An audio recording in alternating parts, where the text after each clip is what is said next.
my opinion, governance is a system, okay? Governance is a system where there are a group of people and they handle the resources, as in they put together the resources and they figure out how to disperse it in the country so that there's a positive growth in socio-economic development, basically. Governance is the manner or the way in which a particular group of people govern certain people. So here, there's a way or manner in which a government governs a particular people. So there's the government and there's the governed. So the government is the group of people selected by the people to administer the affairs of the people. They're governed. So the governed is the people that actually choose the people who will govern them. So that is how the system of governance works. Governance for me is a mechanism of leadership. Governance is the way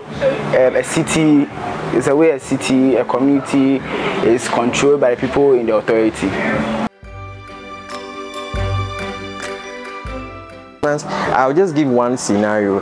There used to be a time when you and your colleague will be walking about, or maybe you'll be sitting in a Trotsky and you just go like, oh, how is the government of Ghana working and all that. But this is the case where currently you and your colleague will be in a car and you make the mistake of mentioning the government of today's name, or this is what's good, and an elderly person will be so angry that he may even be tempted to knock you. That is how bad the system is right now. People aren't happy. People are just waiting for that time to come so we can just push our current governments away. That is what I think, and it's basically how we are managing ourselves over here. You know, fine, we have people who have the intellect and they get to be put into those positions, but when they get there, what to do becomes a problem. Selfishness is core in this conversation here. The world is not in a crisis of knowledge, but leadership crisis, and I think it's a very true assertion. Come to Ghana, our leadership is very porous, and that is the reason why we are suffering. My solution,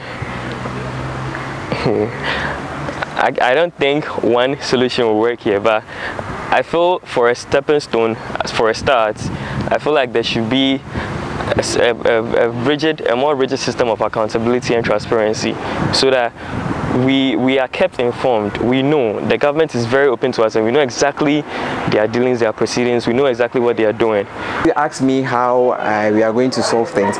First of all, this government can help us. So, well, we change it. But if this short time as to what they are going to do, I think it's about time their policies begins to be right and then they set things right among themselves. In my opinion, I think there are cases of corruption that they have to deal with and all that.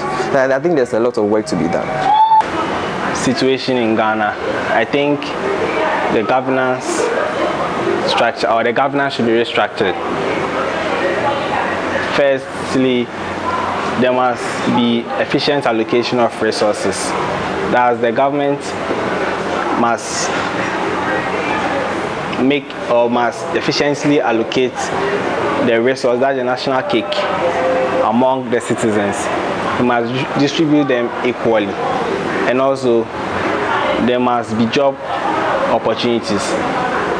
Many youth are unemployed in this country, and for this problem to be solved, there must be investments from other countries in this country so that there will be more jobs created for the youth to be employed, and this